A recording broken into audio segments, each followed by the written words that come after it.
দীর্ঘ ১৬ বছর পর আগামী ১২ ফেব্রুয়ারি ভোটাধিকার প্রয়োগ করতে যাচ্ছেন দেশের মানুষ।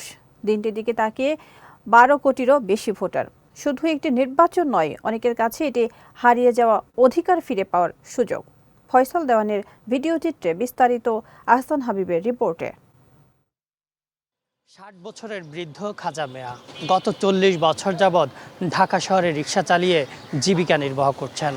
আগামী ত্রয়োদশ জাতীয় সংসদ নির্বাচনকে ঘিরে তার মধ্যে কোন ধরনের আমেজ রয়েছে সেটি জানতে চাই এবং একই সাথে জানতে চাই আগামী জাতীয় সংসদ নির্বাচনে তারা যাকে ভোট দিয়ে সংসদে পাঠাবেন তাদের কাছে কি প্রত্যাশা রয়েছে।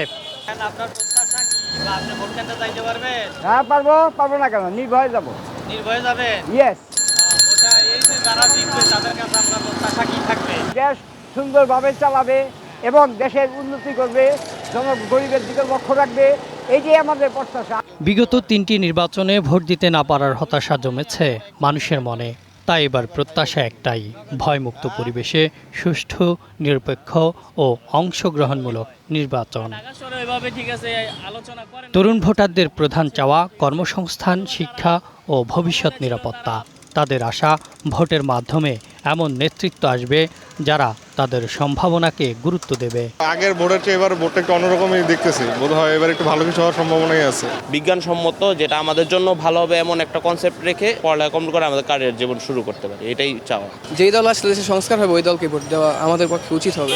ভোট যদি সুষ্ঠু হয় তাহলে তো আমরা বলতে পারবো যে রেজাল্ট আমরাই দিছি। যুব সমাজ বেকারত্বের কারণেই তারা মাদকের দিকে যায়, তারা সন্ত্রাসের দিকে যায়, তার অপকর্মের দিকে যায়। সময়ের আবর্তে পোড় খাওয়া মানুষের প্রত্যাশা আইনের শাসন ও ন্যায় বিচার প্রতিষ্ঠার মাধ্যমে গড়ে উঠবে একটি স্থিতিশীল রাষ্ট্র ব্যবস্থা। তারা চান এমন একটি সংসদ যেখানে জনগণের কথা সত্যিকার অর্থে প্রতিফলিত হবে।